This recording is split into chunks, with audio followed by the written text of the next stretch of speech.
Game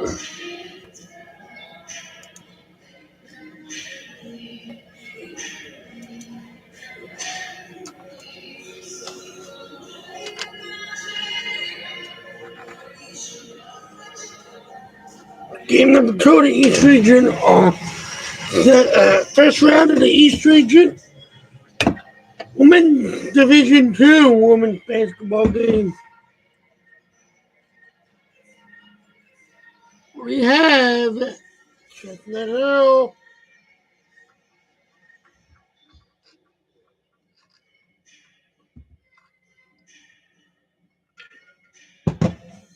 versus Pace.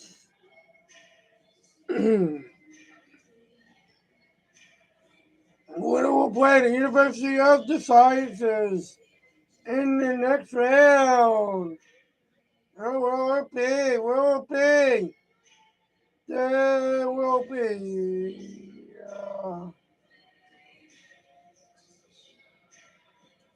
Will be University, will be Chestnut Hill, or will be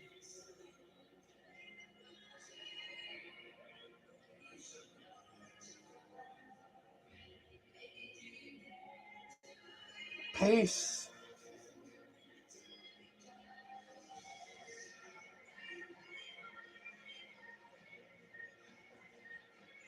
I don't know, guys. I don't know who will be. Who do you guys think will be?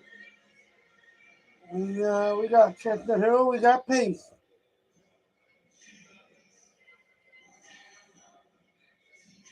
Also, I'd like to know who your favorite college is.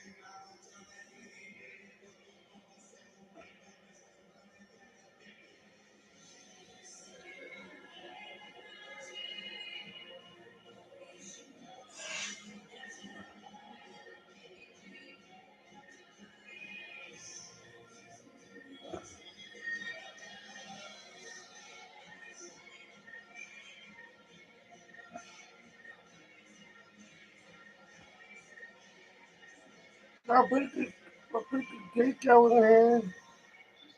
We should have a pretty good gate.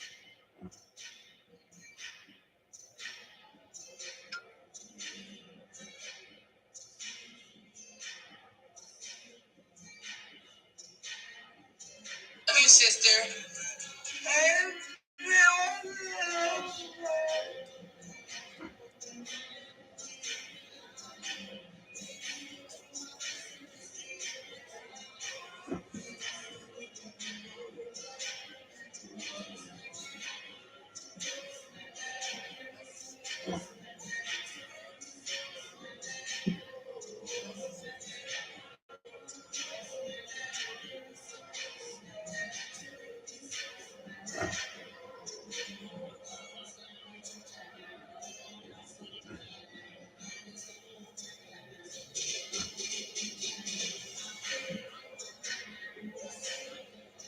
Right now, got a pretty good gate going.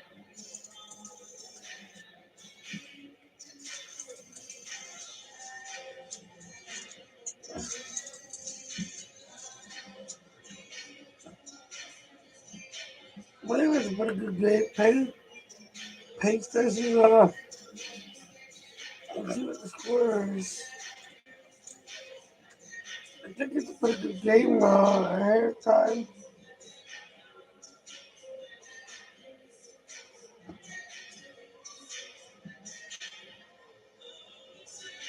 Second.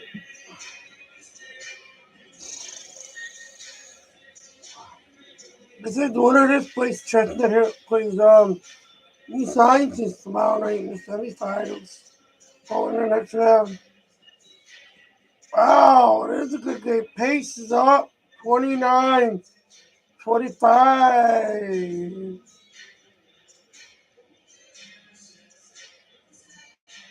Start the second half.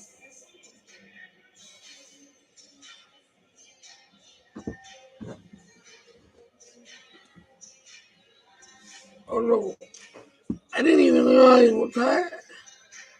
It was a nice whole game. I didn't even know that the game started. I didn't realize what time it was, guys. It was nice whole game for you. My bad. I apologize.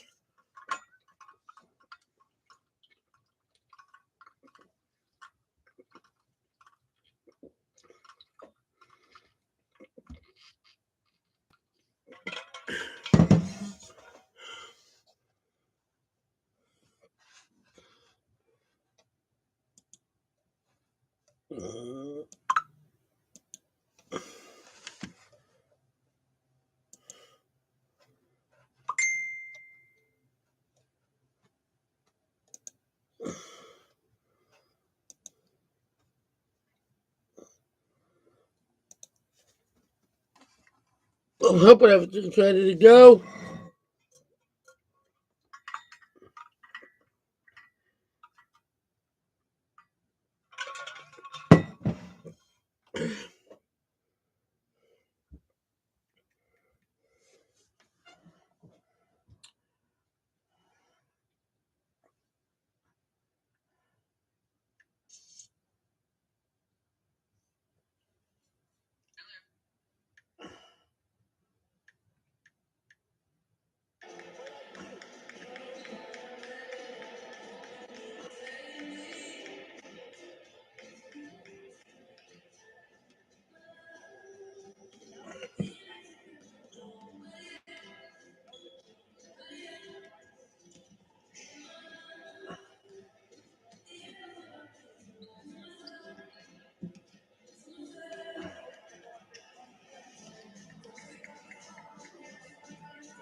Hope this gets louder, but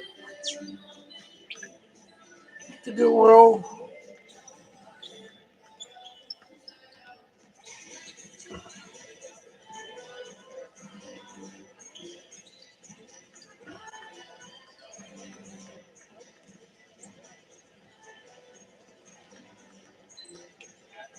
And then later in the night, I think we're going to nice team another game. Jefferson playing another school. I think Bentley.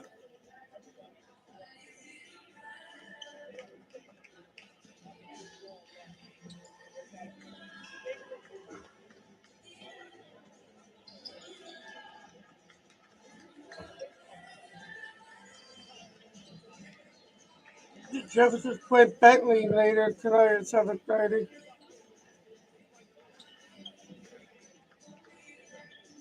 It'll be another good game.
I like to see who wins this game.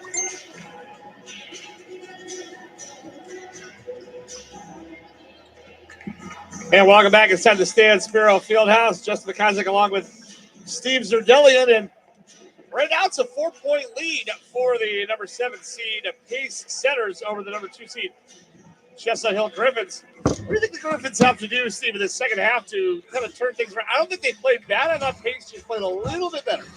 Yeah, I think that statistically it's very close. They actually have the exact same assist-to-turnover ratio, 3-6, which tells you that it's been a little bit of a choppy game. But the one difference here is on the glass. Touched on the fact that Chestnut Hill, as we see Cassie Siebold there, had 1 assist in the first half, needs 1 more to become the all-time leader in program history. Chestnut Hill out-rebounds their opponents by about 8 a game this season. They're a -7 on the glass right now. Yeah. More importantly, they're giving up 6 offensive rebounds. That means that Pace has had 5 more shots. That's really the difference. Shooting-wise, it's almost a wash for both teams. If the Griffins can clean it up at the defensive end, clear the defensive glass a little bit more, then I think you'll start to see them feel a little more comfortable on what they're trying to do with the other end. Yeah, and Pace is doing it on the glass as a team. The leading rebounder is one of the shortest kids out there, Lauren Hackett, who's got 5 rebounds. She's all of 5'5". I think they might have given her an extra inch on the stat sheet there because I'm not sure she's 5'5", but she's played a lot taller than that right now. And then you got White with 4, Rivera with 4, and Mansoray with 4, who missed most of the first half in foul trouble. So, I mean, they're really doing it as a team, Paces. Yeah, they really are. They've gotten contributions from a lot of different players. They've had 7 different players score. And Lauren Shetter is just 1 of 6 from the field with 4 points. So for Pace to go at the half, with Shetter to have that quiet, an offensive performance, and still to be up by 4 at the break, that's a good thing for Pace. So because at some point, as we saw with Jess Huber for Sciences in the first game, Carrie Seymour's best player is eventually going to find a way to affect the game offensively. That can only help. And if you're ahead when that happens, so much the better. Yeah, you're not going to keep her quiet for the entire game, that's for sure. And Pace right now, up 4. Let's go! Second half. Sciences, I think, just got to find a way to get some offense going. Only 1 of 4 from downtown, 9 of 28 from the field. So let's see if taking it to the cup is what the answer is. Although they did that a lot in the first half, just weren't able to finish. Yeah, you're right. You touched on that as well. They did get good penetration, especially Siebold. And Siebold will fire away. The long 2 is going to open up the half, and that cuts the lead down to 2. Well, that'll do. Siebold, who averages 11 a game, up to 8 now. Comes from a basketball family. Her mom played at Villanova sometimes many years ago. Teams play better offense when they're in front of their coach like this. So see if that's the case here. Mansoray will leave it for Shetter. Gets to the right elbow. And gets it up for Rivera. 9 on the shot clock. Rivera for 3, too strong. Offensive rebound by Hackett, who couldn't finish. It's taken away by Lindsay Lane. Well, I know it's an empty possession, but still another offensive rebound for the Setters. That's a troubling trend for the Griffins here. It's hard to win if you're going to give up double figures on offensive rebounds. Exactly. Siebold for Lane. Lane puts it on the floor. Nearly got it knocked away by Hackett. Here's the cut from Hewlett. Reverse layup. Score that one. Hewlett with 7 points. I like how she's played. To go with 5 rebounds. She's had no hesitation when she gets the basketball. It's a good, strong drive from Bree Hewlett. Mansoray on the left side. Shetter gets away with the push-off. Looking for help. Now here's Quain. 10 on the shot clock. Quain malfunctioned at the junction there as they almost collided. Threading the needle there is Mansoray. Couple of up fakes. Scores high off the window. Not really how they drew it up, Steve, but they'll take the 2. No, you won't want to save that tape. It wasn't very pleasing to the eye. Looks great in the box score, though. It's a good finish, though, by Mansoray. Powers it up through contact. Here's Krim, gets caught in the paint. And 3 in the key will send it the other way. I'm a little curious to see how Shetter is going to react with the basketball. She's touched it each time down so far on the Pace early possessions, but she's sort of going side to side, and she's not attacking the basket. It's been very deferential and almost passive from her. I'd like to see her be more aggressive. Here's Quain. Looks right for Hackett. Down low, double team comes immediately to Shetter. Had someone on the left block. Instead, fadeaway jumper goes. Whether it's a quick pass or the step back shot, make a quick decision. And Shedder's certainly good enough to make that pay off. 33-29 Centers. Lane in the lane. And what's the call here? An offensive foul, or does she travel? Did not see. It's an offensive foul on Lindsay Lane. I lost track of Katie Adams there for a minute. The monitor was in the way. Here's Lauren Hackett on the left side for Naya Rivera. Now on top, Shedder will leave it for Hackett to get it back left wing. Shoots in rhythm, knocks it down. Uh-oh. Don't let her get hot. Don't let her get hot, Steve. And the three is not really her game. That's only her 14th this year. But it's an indication that she's settling into a rhythm. 7-point lead for the number 7 seed. Largest lead of the game for either team. Pace has scored 7 in a row, by the way. Here's Krim now up top. It goes to the lane. Left side for Siebel. Looking down low. Instead will shoot the three. A little too strong. Rebound, a collision. Rivera's going to get hit with a foul, looks like. It's a meeting of the minds. Looked like they might have bumped heads, but everybody looks to be okay. It's the first on Rivera. Griffins to inbound. And 5-second call. I was going to say, got to get it in quick, but 5-second violation gives it back to the Centers. And give Pace credit defensively, moving the feet. A lot more engaged at that end. It's easier to play defense after you score a few buckets and have yourselves a lead. Makes everything a whole lot easier. Get a little more pep in your step on the defensive end. Lauren Hackett, right side here for Mansoray. Bounce entry to the right block, gets it back with the right elbow. 12 of the shot clock. Mansoray, a nice pass. Oh, what a finish. Rivera, how did Mansoray find her? She was using the force with that pass, and it's going to be a timeout here for Jim Connolly. A 9-point lead for Pace. I think that their floor balance, Paces, that is, has been much better here in the second half. You can see how the floor is spread. Really nice pass from Rivera to start it, but she doesn't stand still. Keeps on moving. A nice finish by Mansoray again through contact. That really got this run going. And then a couple of buckets from Shedder. The double team comes quickly, but she gets out of it and then immediately goes into a move. And like you said, quick decisions. Sometimes you can think a little too much. So here's the other thing. If you look at this play for Shedder, she's on the perimeter, and they can't send a double team at her when you're beyond the three-point arc. So the fact that she made the three is a bonus. But if you could pull her out, that opens up the middle for everybody else, takes away the double team option for the Griffins, and what are you left with? You're left with man-on-man, and that opens up opportunities for the athleticism of Rivera and for Mansoray to help Pace offensively. So now the adjustment flips. What does Chestnut Hill do? They need to either trust themselves playing man defensively. I think the bigger concern here, Justin, is offensively for Chestnut Hill. You saw an early bucket from Seabold. You've seen bits and pieces here and there. I'd be surprised not to see Schmiel come in the game and give them the post presence that they need to work around. Well, they've only had 3 field goal attempts in the third quarter is the problem, and we're almost 4 minutes into the quarter. So, they've turned the ball over. They've missed some shots, and Pace is taking advantage of their opportunities. So Schmiel is in the game out of the timeout, as is Caitlin Carter. Seabold left side for Krim. They get it down low, and a travel immediately on Schmiel. Schmiel. She's got a quizzical look on her face. I was going to say a look of bamboozlement. And she did the rip through underneath against White, but apparently shuffled the feet after the catch before she released the ball for the dribble. Hackett for Mansoray. Look down low for Shedder. Here comes the double team. It's actually triple team coming. And Shedder turns it over. 2-on-2 here. And is getting to the cup. No for Seabold. And Hackett can't believe she got called for the foul. Was still moving, though, when the contact came. Take another look. Not quite with the feet set for Hackett. Yeah, there's no doubt there, but the fact that Hackett got there and took away what could have been a 2-on-1 with Hewlett at the other end, it forced Seabold into actually making the move herself. Worked out well for her. Chestnut Hill had been scoreless for the last 3:06. but they cut the 9-0 run off with 2 free throws. 7-point lead for the Senators. Siebold's an excellent foul shooter as well, 86%. Left side it goes here for Jasmine White. Shetter moves it right side for Hackett.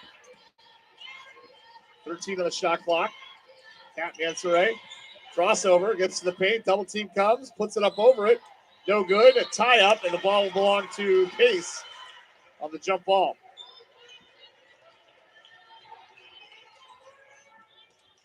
You said it earlier, Steven. Mansoray showed no fear in this game whatsoever. Yeah, she's got the green light to attack the basket, and if it's going to be man defense and Pace has spread the floor properly, she'll have options to try to create driving lanes. Off the big screen from Shetter, Hackett stops at the elbow, and now here's Stockinger. Looks it down low for White. White, couple of moves, lost her footing, lost the ball, and lost the possession. Good idea, but execution fell a little bit short. Yeah, feet might have gotten tangled up there. We go back to the Griffins, down 7, 5:05 to go, quarter number 3. That was 2 free throws from Siebold. Stop what was a 9-0 pace run. And it's down low. They thread the needle to Hewlett, but she traveled. So the ball got caught on the back of Stockinger. And it gets to the under 5 timeout. It's an odd play because White, who was the defender, had her back turned to the basketball. Yeah. Usually that's going to be a foul. It's almost like face guarding if you're a defensive back. Well, and there was some contact on Hewlett. Well, I thought it was an ill-advised pass because it actually hit Stockinger in the back, or either it was either Stockinger or White, but hit her in the back. Hewlett had to reach over and try and grab it, trying to Randy Moss her, take the ball away. It just didn't quite work. So a little choppy here for Chestnut Hill in the third quarter. Down 7. The longer this goes with the 7th seed of the lead, the more they're going to start to believe. Yeah, I suppose so. I think I mentioned this in the first game, or maybe even this game. It's starting to run together a little bit. But the seedings in this regional are less relevant than how a team is playing. It's a very tightly compressed regional. For Chestnut Hill as the 2 seed, they're happy to be here. First trip to the dance for them. They've had a terrific season, and given the way Jimmy Connolly has brought them together, they have enough young players. I would expect them to be a factor in future seasons. But for Pace, whatever the seeding is, it's a question of how they're playing. And I like how they're playing right now. Again, the same themes I'm talking about. Spread the floor, and if you can get Shetter away from the double team, all of a sudden you've got driving lanes for others. Whether they need to have two of 3, whether it's Rivera, Sinclair, and Mansoray. They need 2 of those 3 on the floor to take advantage of the floor when it does get opened up. So it's Pace for the ball here. 4:50 to go in the third quarter. They're up 7. White up top, fires it down low for Rivera with the left hand no. Taken away by Schmiel. Then Shetter on the bench taking a breather. Siebel had numbers for a moment, but held up. Hands it off for Krim. They run the weave up top. Here's Hewlett. Left side for Siebel. In the middle. And I think that's going to be a travel. Yeah, it is on Schmiel. He's had more than a couple of those this afternoon. Yeah, unfortunately for Chestnut Hill, the turnover bug has hit in this third quarter. They had 6 in the first half. They're close to doubling that in this quarter alone. They turned it over 15 times per game on average this season. Which is a little on the high side. As Rivera tries to pull her way to the bucket, leaves it for, that was Shanice Sinclair, and now a travel on the other end is Jasmine White. Apparently slid the pivot foot. You get the feeling for Pace there's an opportunity lost here. They haven't scored in about 2.5 minutes. They were up by 9, had all the momentum, but it's slowed since then. And even though Chestnut Hill hasn't done too much offensively since then, a few more possessions for Pace, and now you're looking at a double-figure lead, and it changes the complexion of the game.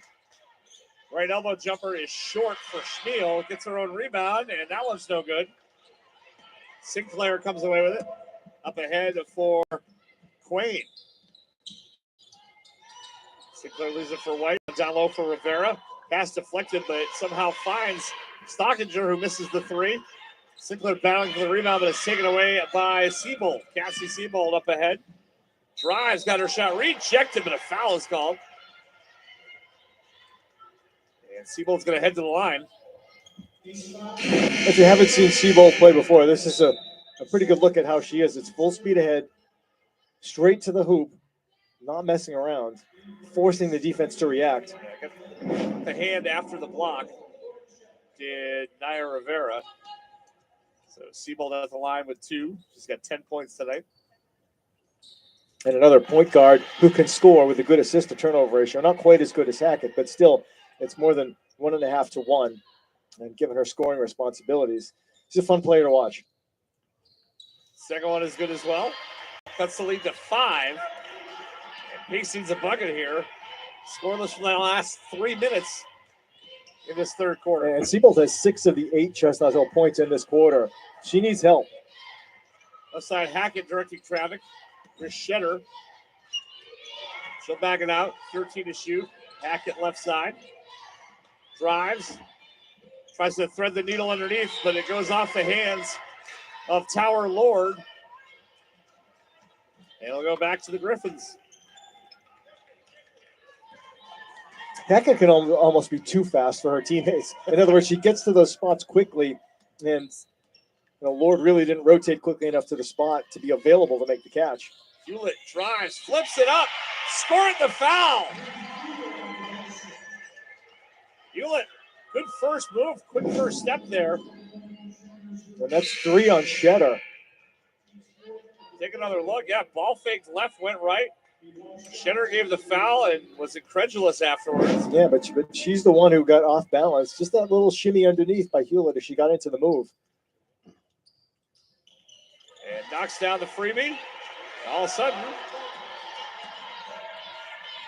it's a 2-point game. Chestnut Hill yet to miss a free throw, 11 of 11. That's what wins playoff games, right? And they've scored 7 in a row, responding to the 9-0 pace run. Shetter picked up her dribble, 12 to shoot. Right side here from Answering, check back in. They're trying to whip it down low for Lord, rescues the possession.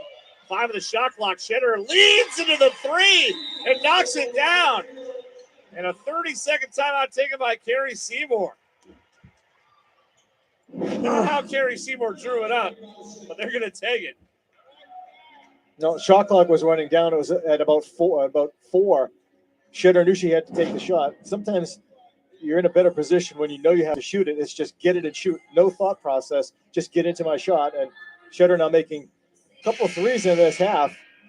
2 for 2 from downtown. Right, that was a timely one, too. As I said, Chestnut Hill had scored 7 in a row and all of a sudden had the momentum. The Setters as a team shoot just 28.5% from beyond the arc. Tonight, 5 of 11, 45% for three-point land. Well, sometimes that's what it takes. Yeah, unexpected, but if you're Jim Connolly, you're happy with the way your team responded after getting down by 9. Let's see if they have another response in them as they're back down 5 here. Yeah, we saw it in the first game where the point got down early in the fourth quarter by double figures and had no chance really to come back after that. So it's trouble if you dig yourself a big hole and can't respond in time. Seymour got her shot blocked by Shetter. And here comes Hackett up ahead. Getting trapped down low was Sinclair and pulls it back out. Superb defense by Hewlett and Carter, who got there quickly and took away that driving lane. Hackett bounce entry for Shetter. Shetter trying to move the defender on the way with the ball. It wound up in the hands of Sinclair. Shot was no good. Shetter's okay. Went down hard. Crowd kind of held its breath. 90 seconds to go in the third quarter. Hewlett and pulling it out of Siebold this time. 3 along the baseline. Now Hewlett, right elbow jumper. Count it. She likes that spot, huh, Steve? Yeah, why not? She and Siebold have 24 of the 38 Chestnut Hill points. 41-38. Pace still on top. 1 minute to go in the third quarter. Here's Hackett along the baseline. Step back jumper along 2. No. Shetter flies in for the rebound but lost it out of bounds. And it goes back to the Griffins. Tower Lord and Lauren Shetter check out. Shetter getting a breather around the end of the quarter break. Keep in mind, she has 3 fouls, so I think Carrie Seymour is just being a little bit protective there, especially in the situation where you know the ball's out of play and you're playing defense. Well, Carrie Seymour probably held her breath when Shetter blocked that shot earlier, too. Goes left side here for Seabold, who's in the middle. Put it up, put it up. Right side three. Hewlett, no. Long rebound into the hands of Pace. Here comes Mansoray. Mansoray trying to go 1-on-2 and gave the offensive foul. Yeah, I mean, that's just not a good choice. That's a freshman right there with the shot clock and the game clock almost in sync. There's nothing there. Once you get across half court, there's nothing there. She just took a dribble and a step too many. Yep. And you could see Hackett afterwards out of camera just saying, hey, we don't need that. You just check yourself when there's no play there. Third foul on Kat Mansoray as well. So a chance for a last shot here for the Griffins. They can get to within one or tie it up. A little bit of token pressure from Hackett here. Setters are over the limit, too, so if they commit a foul, Griffins will shoot. Seabold over the timeline. 18 seconds to go in the third quarter. Opening round of the East Regional CAA Division II Women's Basketball Tournament. 10 seconds to go. Seabold will work off the screen. Keep going. Left it down low for Schmiel. Can't score, but the foul is called. And she'll go to the line for two with 3.3 left in the quarter. I love that hesitation dribble by Seabold. She knew when she got into that move, it wasn't going to be her shot. It's wait for the defense to react and find Schmiel on the other side of the lane. First one is good for Schmiel. Has to coax it in. Third foul on Jasmine White. Now, Chestnut Hill has only committed one foul, so it can really slow pace down, give a foul, maybe two, and not give up any chance of a last-second shot. 3.3 left in the quarter. Let's see if that's what Chip Connolly wants the team to do. He'll go into Hackett. Hackett over the half-court line, fires away. No good. And that's how the third quarter ends. We've played three from the Stan Sparrow Fieldhouse in Manchester, New Hampshire. And it's Pace 41, Chestnut Hill 40. Back with the fourth quarter next here on the NE10 Now Network.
Start of the fourth quarter here at the Stan Sparrow Fieldhouse, and we got a good one here. A 1-point game. Winner of this one's going to take on the University of the Sciences tomorrow at 5 on this very floor here in Manchester. Chestnut Hill, it would be a familiar foe waiting for them. Divisional foe in the CACC and a divisional foe in the CACC and a local rival. I think Hackett got a piece of that one. Shetter, though, is going to get called for a fourth foul, trying to block the second attempt. And that could change the outlook of this game. Carrie Seymour, you can see her on the bench contemplating, do we decide to keep her in or not? First missed free throw from Chestnut Hill. A couple of the fans behind us with Pace colors on say ball don't lie at that first free throw, but it looked like a pretty clear foul call from here. Second one is good for Hewlett. Well, I know it's always nice to channel Rasheed Wallace, but that was definitely a foul. And so Shetter will check out. So this makes it a 12-3 run for Chestnut Hill. Remember that Pace went up by 9 with that 9-0 run. And I just felt that they had an opportunity to stretch it out more. And here we are. That run that's gone. So we start anew here with 9:34 to go. And a foul away from the ball is going to be called on Pace. Let's see who that was. Jasmine White. That's going to be 4 on her, I believe. I believe that's her off the ball on an illegal screen.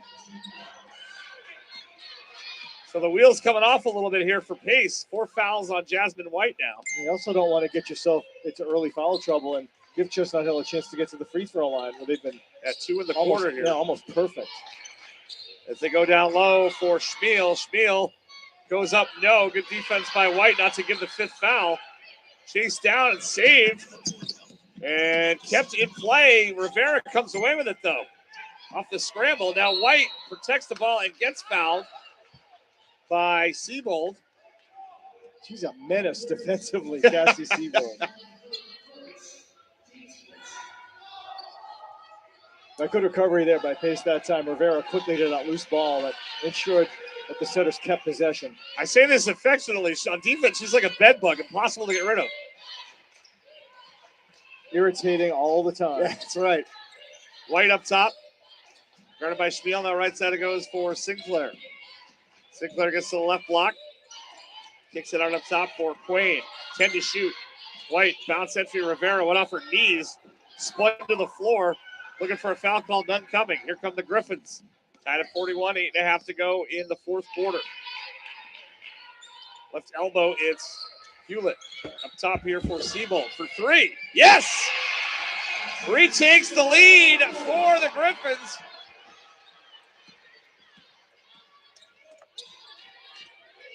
Wow. 44-41. Case looking to answer. Rivera wanted the backdoor cut. Instead, Quain nearly loses it. 12 of the shot clock. Shanice Sinclair is up top for Hackett. 6 of the shot clock. Hackett lost it into the hands of Krim. We wonder how long Carrie Seymour can keep Lauren Shetter on the bench. I know she has 4 fouls, and I know it's a gamble, but yeah, I wouldn't wait too much longer. I would be surprised if she waited more than another minute or so.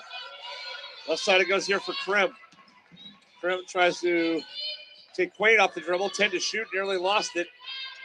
Here's Schmiel. Schmiel goes baseline, fires it to the corner, and 7 on the sideline before the shot was Caitlin Carter. We'll go the other way. Oh, Jim Connolly had his hands to his temple as that play unfolded. Like, you've got so much room. There's nobody near you. Stay in bounds. As you take another look here, the right heel just all hits. the way there. And the bench, they all knew it too. Yeah, Emily Sakarik kind of gave it away there with her react. Had the surrender cobra up there. As it goes left side here for Rivera. Now Sinclair. Mansoray back in the game too for Pace. Hackett behind the back dribble. Now we'll ask for a clear out. Up top, Sinclair. 8 to shoot. Sinclair, mid-range jumper, yes. Down to a 1-point game, 44-43. Critical that Pace got a score before Chestnut Hill scored again. Here's Cassie Siebold. Off the screen, thought about the 3. Now instead we'll leave it for Lauren Krim. Dumps it down low for Schmiel. Schmiel steps through, no. And the rebound taken away by Jasmine White. Now, that's a great look for Schmiel. White with 4 fouls doesn't want to challenge too vigorously. Hackett leaves it for Rivera up top. White all alone for 3. Yes! Pace retakes the lead, 46-44. Second 3 of the game for Jasmine White. And no hesitation pulling the trigger either. Yeah, Pace could have packed it in when they lost the lead, but instead they responded nicely. Lindsay Lane gave it back up. Siebold left corner now for Krim for 3. For the counter punch, Lane comes away with the offensive rebound eventually, and they can reset. Fresh 20 in the shot clock. Jim Connolly says, run that again. Left side it goes for Krim. Gets to the foul line, leaves it up top. Schmiel goes down low for Lane. Lane nearly lost it, picked off. Mansoray came away with it. Kat Mansoray trying to go coast to coast. Pass a little too hot for Shanice Sinclair. And it goes out of bounds. That was actually one step too late. It was behind her. Pace fortunate for the ricochet off Krim and out of bounds. See White spawning up at the top. That's way out there too. Step right into it. No hesitation. Ball will stay with Pace. 2-point lead with 5:38 to go. Off the screen, Mansoray goes to the foul line, pulls up the air. Yes! Mansoray with 12. 7 in a row for Pace to respond after they fell behind. 48-44, 5:20 to go in the fourth quarter. Winner gets the University of the Sciences tomorrow afternoon. Sakarik got it down low for Lane. Lane trying to find some room. Here's Sakarik, and it's called for steps. It'll go back to the setters. 4-point lead in the ball. And Carrie Seymour thinks like she's acting like she's got a Christmas present here. Her team has responded with Cheddar on the bench. Yeah. Fine time for her star. Meanwhile, the quote support players have come up with the goods. Jasmine White, right elbow. Now here's Shanice Sinclair. Goes baseline. All the way to the left side. Hackett. And Sinclair. White, 10 on the shot clock. Rivera in the paint. Scoops it out right side for Mansour. Pulls up in the right mid-block. No. Rebound's taken in by the Griffins. Sakarik came away with it. 4-point game in the NCAA tournament here. It's been about a 4-minute drought for Chestnut Hill. Usually you say it's a game of runs. Second half's been a game of droughts. One team then the other, unable to score. But breaking the tide is Cassie Siebold with a three. That's 18 for her, which means she's now the second all-time leading scorer in program history. Congratulations to her, but she's more concerned with the final 4 minutes. Exactly. Here's White going baseline, leaving it for Rivera. Rivera got tripped up. No call there. And here come the Griffins. They had numbers for a moment. Rivera back on defense. 50 to go in the fourth quarter. Let me go home, ladies. And a timeout taken by Jim Connolly. Every possession's going to mean a lot here down the stretch, Steve. Yeah, I know it hasn't been the most pleasing game offensively, but there's been back and forth moments in this game. You feel Chestnut Hill might have the momentum. You see Siebold making her second three there. It's a critical shot when you're down 4 with under 5 minutes to go. At this point, making any shot is important. And Siebold has been icy, basically 12 in this second half. Whenever they've needed anything, it's been centered around her. It's been interesting. You can see sometimes the players, that shot from Siebold that went, you can see the players thinking like a half a second longer than maybe they normally would, right? Because at this stage of the season, everything means so much. I think the players that have had the most success in the 2 games we've seen is the ones that have, not thought about it, but, reacted more like they were just playing basketball. Right. Just go play. If it's the right shot, take it. If there's space, get into it. Just react and not think too much. So that's where the instinctive play comes in. And you look at a player like Siebold, who's a senior, plenty of experience, and as a guard who can get out of situations and create spaces. It's tough for Pace to take the ball away from her. You can't double her on the perimeter 25 feet away from the rim. That's suicide to do that. Right. But she's proven she can make a shot. It's a tough question to try to figure out on what we're looking for defensively from Pace. Meanwhile, at the other end, the setters Carrie Seymour still electing to keep Shetter on the bench for the moment. That's interesting. Maybe wait till they get the ball back, perhaps. I don't know. Maybe. She have 3 timeouts, but in a game like this, might need them all in the late stages. Right side here for Krim. Now it goes to Hewlett. Hewlett drives and scores. Retakes the lead for the Griffins. 15 for Hewlett. Sinclair on the right wing. 1-point game in the opening round of the NCAA tournament. Sinclair gets it back. Here's White off the screen. Shoots the 3. Scoring and a foul away from the ball. Pace gets 3, and I think they're going to keep the ball. And that was Shetter, who is back on the floor. She got pushed. We could have ourselves potentially a 4-point play here. And depending on how they rule it, you can see the foul there in the act of while the shot was going on. Oh, Yeah, she is in her shooting motion. Yeah, so they get the free throw to White, or they just keep the ball. They just keep the ball, right? Yeah, it is possession. Yeah, it's not a 4-point play, so the foul was not on the shooter and not over the limit. So this could end up being a 6-point play if they get another 3 here. How about Jasmine White? 9 off the bench, 3 threes. She battled defensively against Shamil. and held Schmiel to just 6 points in this game. Yeah, I think the refs were saying it was a 2-pointer. It was pretty clearly a 3-pointer. Very obviously a 3. Hey, we have a monitor here, folks. You want to come look at it? I mean, it is pretty clear that's a 3. There was no doubt about that. And if there was ever a time to take a look, it's right now. Look at Bob Lippman. There's nodding. I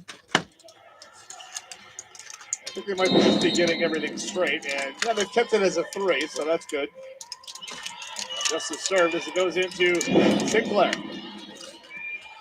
2-point lead for the Centers now after the White 3-pointer and a chance to add on to that.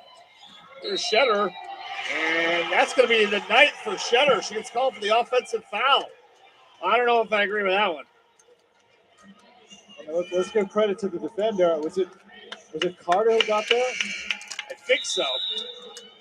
We've seen this a couple times in this game where defenders have been very quick to get the feet, square up the opponent, and take the contact in the chest.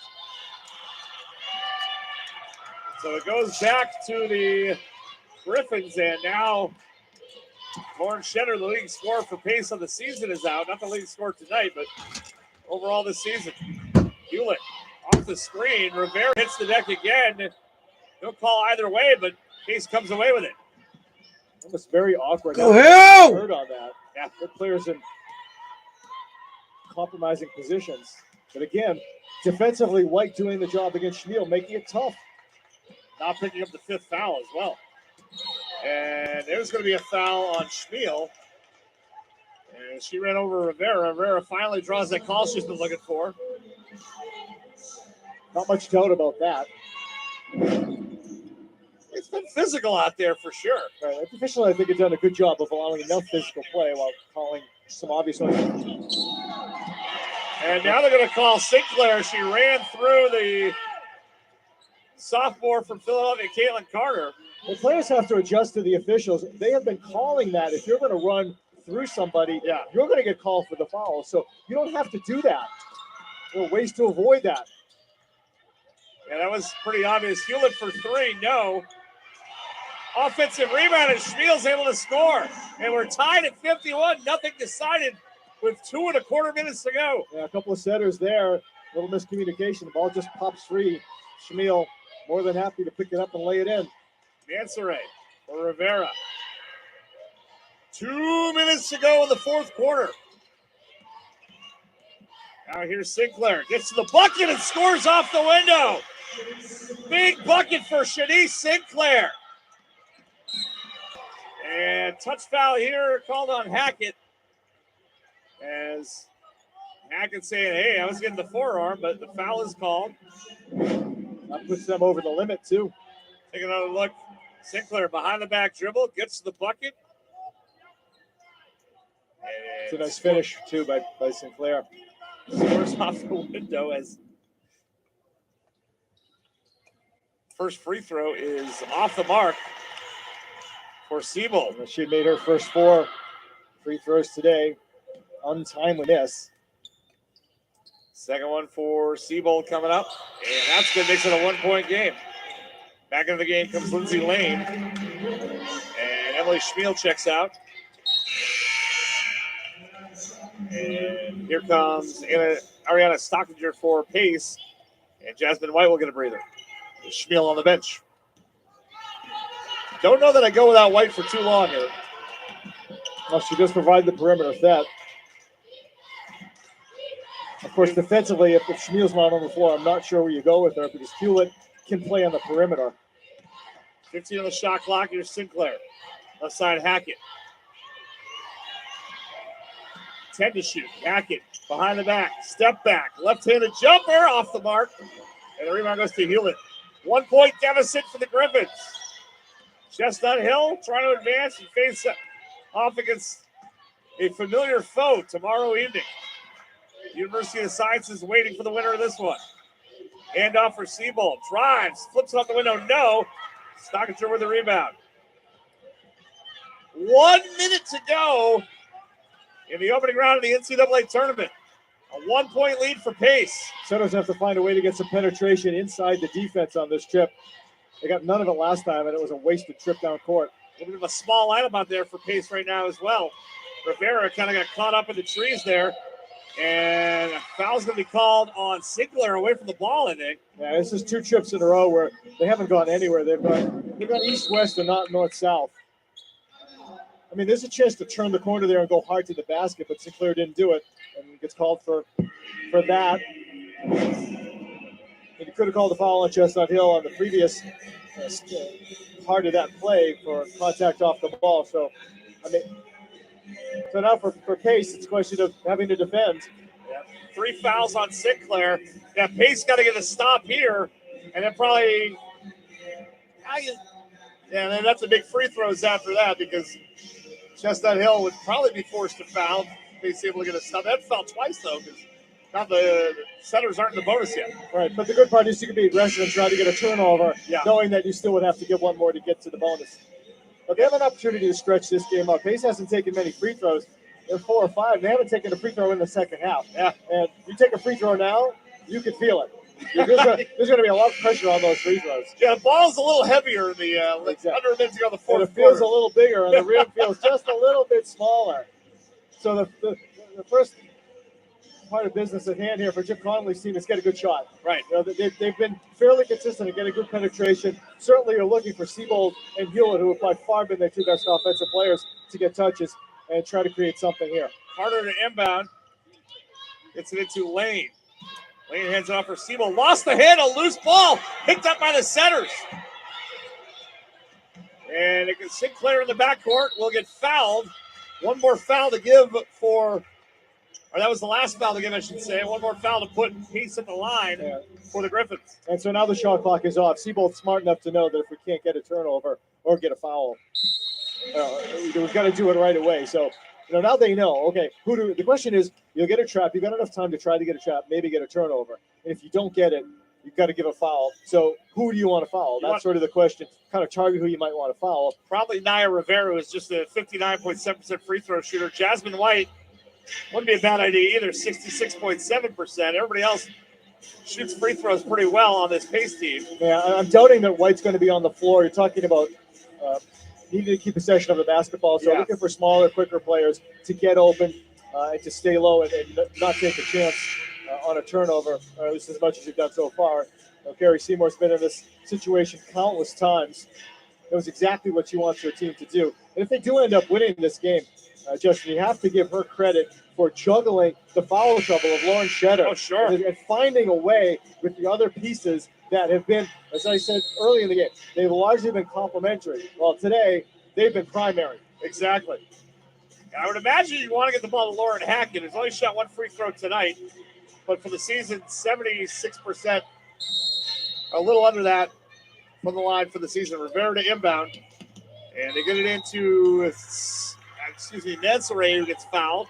Nansere, good free throw shooter as well, 72% from the line for the season. And she is making her first trip to the line tonight. And either way, even if she makes both, it's still a 1-possession game. So big free throw here. The sophomore from Ontario misses the first. Has one more coming up. Nancere's got 12 points, 5 of 10 for the field, 2 of 2 from downtown. Makes the second 2-point game. 25 seconds to go. Let's go! Seymour goes left. Hackett stays with her. The foul is called. Ooh, I don't know. Going to the line is Siebold. Make your own judgment. You know it's going to be the screen and roll of Hewitt and Siebold. I think the problem here for Hackett is the arms. Oh, yeah. Going up. There was some body during the drive, but that wasn't the foul. If you can manage to go straight up, and much easier for me to say than to do on the floor. If you're able to keep your arms straight up and contest, that might not be called. But if it comes down at all, you know you're going to get the whistle. Yeah, second look, I agree with the call much more. As first one is good for Siebold, an 85.6% free throw shooter. 6 of 7 on the night. And misses that one. It's a 1-point lead for Pace. Did they get the timeout? Yes, they did. Stockinger had it. As you said, Steve, the ball gets a little heavier late in the game. It does. And there's still more than enough time here. 15 seconds left. Obviously, the game plan here for Chestnut Hill. Try to get a steal. If not, commit the foul. And it's still a one-possession game. Yep. And Jimmy Conley does still have a timeout left. So if they get possession, call the timeout. Now you move to the hash mark, and you do what you practice in practice all the time. Run a play to get something you're looking for. For pace here, first and foremost, ball possession. Make sure you get it in play. Make sure you secure it. And ideally try to get it to Hackett, or maybe I'm not sure who else you would want to get it to. I mean, statistically, you can look at it and say it should be this or that person. Would help to have Shutter on the floor. She's a good foul shooter, but obviously that's not an option here. But Hackett, to me, is the number one choice to try to get possession, and then see what you can do, and then try to make free throws, and then just go play. Yeah, Sinclair shoots 89% from the line on the season, 1 of 2 tonight. So you do have a timeout if you're Carrie Seymour, if you can't get the ball in bounds as well. So something to keep in mind. Possession arrow belongs to the setters if there's a tie-up. And both teams are in the bonus at this point. So 15.5 to go. Still time for, dare we say it, a little March Madness here in this one, right? Yeah. 1 point lead for Pace. And the ball will be on the near sideline from where we're sitting and where you're watching. Rivera to inbound. Inbound will be guarded by Lindsay Lane. Rivera looks. Still looking. Barely gets it in, and there's the foul. As Lane gives the foul, it'll put Kat Mansoray back at the line. Made 1 of 2 last time.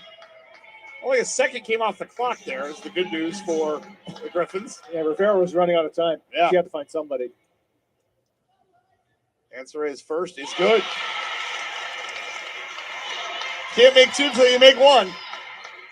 This is very true. That's almost 100% of the time. Here comes the second one. That one's in and out. Rebound gets swatted out of bounds. It's going to go with the Griffins. Another second came off the clock. And Jim Conley's going to use his final timeout here with 13.5 to go. So now we've seen 3 straight trips to the line, 2 for Mansoray, 1 for Seabold, where they all go 1 for 2. Yep. So you can feel the weight of it on their shoulders. So, I mean, we come down to this. So now you've got options at Chestnut Hill. Obviously, you don't need a 3 being down by 2. And I would be shocked if we didn't see once again a Seabold Hewlett either screen and roll, or maybe they run a screen with somebody else and have Hewlett off the ball be the option, because she's made the mid-range jump shot and she's made a 3 so far today. So maybe not Hewlett as the screener, maybe Hewlett off the ball. I'm not sure. Shamil probably won't come in at this point because you're not looking to go into the post. Maybe somebody like Lane or Krim on the screen and looking for Hewlett maybe as the secondary scorer if Seabold can't get around the corner. For Pace, I think the first task here is you got to contain Seabold. Yeah. Because if she turns the corner and gets in the lane, now you're reacting and you're in trouble. Right. Yeah, I think the only call here is to go pick and roll with Seabold and Hewlett, right? They're the only 2 that have really scored now, if you're in the Pace, game. Yeah, now if you're Pace and you really want to try something that's a little unconventional, if Seabold gets the ball on the perimeter, go to a quick double and force her to get rid of the ball 30 feet away from the basket. Then maybe that puts Chestnut Hill out of what they wanted to do. So Carter to inbound. Deflected and taken in by Pace. And the foul is given with 11.6 to go. It was Kat Mansoray that elevated and deflected the pass and came away with a steal. Forget everything I just said. Go ahead and steal the inbound pass. That works too. Wow. What a play by Mansoray. The timing. Absolutely perfect. Jump. Exactly right. Has 2 free throws here. First one is good. And it's not just a question of timing the jump. She timed the jump perfectly. The ball almost stuck to her hands. It didn't ricochet out of bounds. Two-possession game with 11.6 to go. And she does. She did that too with Kayla Carter clapping in her ear and waving the hand in front of her. You can hear Carrie Seymour saying no fouls. Here's Seabold. No timeouts for the Griffins. They got to get something quick. leading into the three. It's way off the mark. Rebound into the hands of Rivera. And gets fouled, but with 2.7 to go in a two-possession game.